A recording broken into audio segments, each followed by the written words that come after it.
scientifique au départ, puis je me suis formé au management, aux techniques de management classiques, puis à la PNL, à la systémique, analyse transactionnelle. Dans la vie professionnelle, j'ai eu l'occasion d'être enseignant, chercheur. J'ai créé plusieurs sociétés. J'ai été chef d'entreprise dans des grands groupes. On a tous une notion de ce que c'est que l'ego et pourtant, on ne sait pas comment le travailler ni l'accompagner. Alors que c'est vraiment un des parasites qui va lourdement influencer le résultat d'un conflit éventuel entre deux collaborateurs. Le premier objectif, c'était de doter les participants d'une définition qui soit activable sur l'ego. Qu'est-ce que c'est que l'ego et qu'est-ce que je peux en faire moi en tant que manager? Et le deuxième objectif, comment poser un questionnement qui permet en fait d'utiliser l'ego comme un ressort pour résoudre un problème. La première des bonnes pratiques, c'est d'accepter l'idée que l'ego n'est pas un défaut du fonctionnement humain. Au contraire, c'est vraiment l'équivalent de notre système immunitaire, mais pour notre psyché. On ne peut pas s'en départir. Il va avoir un rôle essentiel.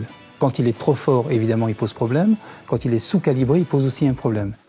Pour aider à la résolution des conflits, il faut bien se rendre compte que, quelle que soit en fait votre fonction, vous allez devoir adresser les sujets qui fâchent. Et pour être capable d'adresser les sujets qui fâchent, il va falloir poser des questions dans lesquelles les personnes peuvent répondre sans ajouter encore de l'émotionnel, sans ajouter encore du stress. Si vous avez l'aptitude à poser une même question en invitant la personne à répondre de façon observatrice. Par exemple, qu'est-ce que vous avez fait qui a posé problème? C'est très accusateur. Qu'est-ce qui a posé problème? Ça c'est simple, j'ai juste enlevé le « vous » et ça va diminuer la charge émotionnelle dans la réponse que va pouvoir nous donner la personne.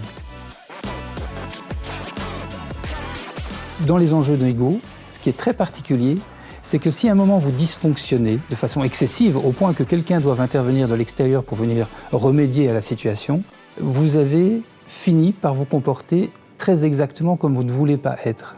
Et là, il va falloir être capable de faire deux pardons.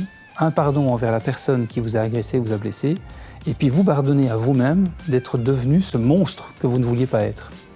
Le bénéfice essentiel d'aborder la question du pardon lorsqu'on passe par un conflit, c'est de répondre à une espèce de leurre dont tout le monde essaye de se convaincre. On a l'impression que deux personnes qui s'écharpent au point qu'un intermédiaire doit venir à l'extérieur pour résoudre le problème, on peut en fait réussir à réparer la relation, faire comme si de rien n'était, revenir à la situation antérieure, alors que les deux auront été abîmés, que les deux auront été déformés à outrance. Donc si on veut résoudre le conflit, il va falloir leur permettre de grandir, de dépasser, de se développer au travers de ce conflit.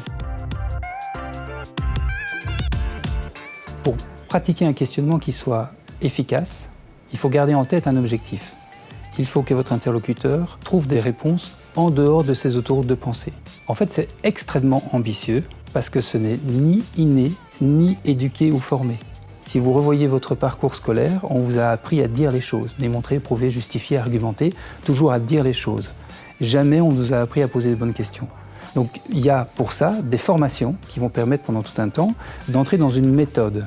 Et au travers de la méthode, voir ce qui va permettre d'augmenter notre écoute, d'être plus dans la curiosité de l'autre. Comment faire pour poser une question utile, c'est-à-dire qui permet de générer une réponse que la personne n'a pas déjà trouvée par lui-même, sans lui insuffler la réponse qu'il doit trouver. Moi, je trouve que le meilleur critère qui prouve que vous êtes arrivé à poser de bonnes questions, c'est que vous êtes surpris, émerveillé par la réponse qui vient d'arriver. Je connais un petit peu la questiologie, c'est un sujet qui m'intéresse. Et donc, je voulais savoir comment l'appliquer dans des cadres différents de ceux que je connaissais par ailleurs. Et donc, la notion d'ego est une notion intéressante à être traitée par ce biais-là.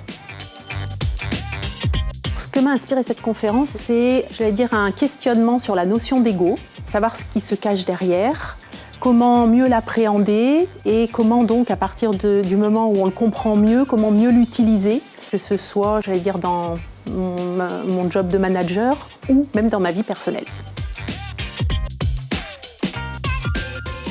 Ce qui m'a le plus marqué, c'est cette notion de pardon qui n'est pas naturelle dans notre existence de tous les jours. Comment l'un et l'autre, on peut et pardonner à l'autre, mais se pardonner à soi aussi, c'est une nouveauté pour moi. Et voilà, il faut que je me l'approprie plus pour l'utiliser plus souvent dans l'accompagnement que je pratique.